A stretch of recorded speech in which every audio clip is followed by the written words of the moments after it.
Bonjour, voici une méthode pour mener une recherche d'informations de bonne qualité.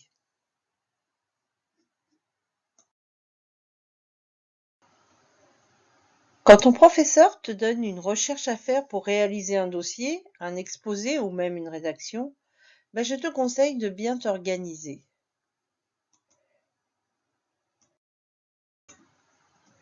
Pour commencer, tu dois bien comprendre l'énoncé de ton sujet pour éviter justement le hors-sujet.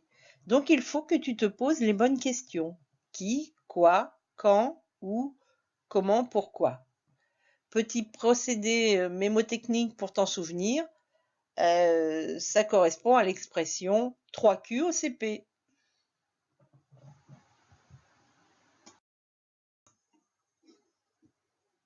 Voici par exemple quelques types de questions que tu pourrais te poser.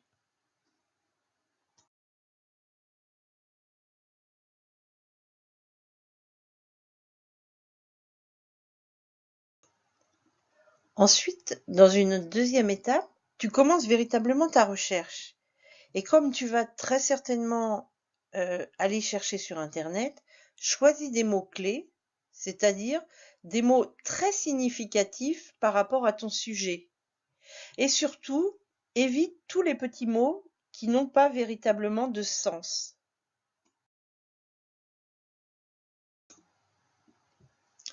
Ensuite, tu vas obtenir un grand nombre de documents.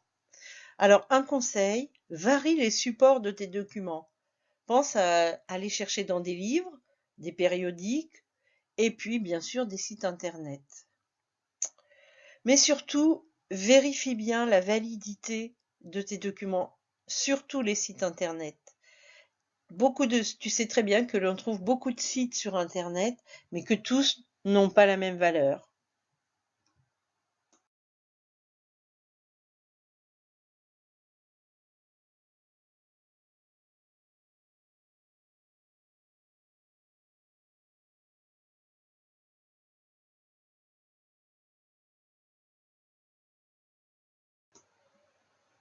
Quand tu as trouvé suffisamment de documents, tu peux faire ce que tu sais si bien faire, c'est-à-dire des copier-coller.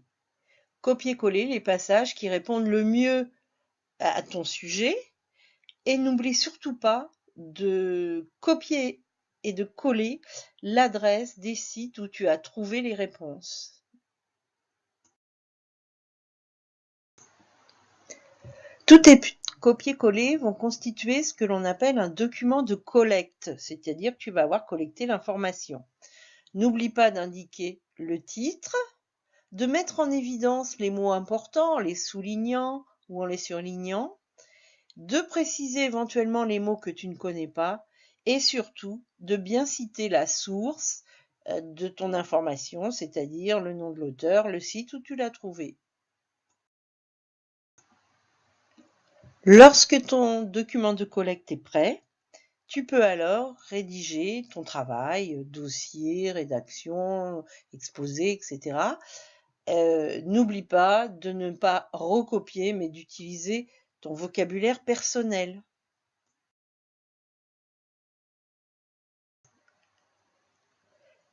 Et surtout, si tout te paraît intéressant dans ton document de collecte, ne prends vraiment que les informations qui répondent aux questions qui te sont posées au début.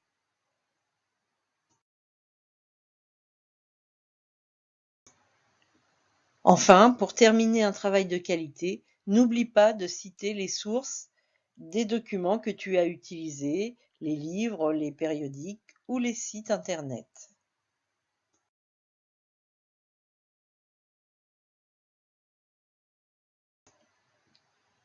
En effet, ne pas citer ses sources, c'est comme un vol, c'est ce qui s'appelle le plagiat, c'est-à-dire que dans ce cas-là, on reprend le travail de quelqu'un d'autre.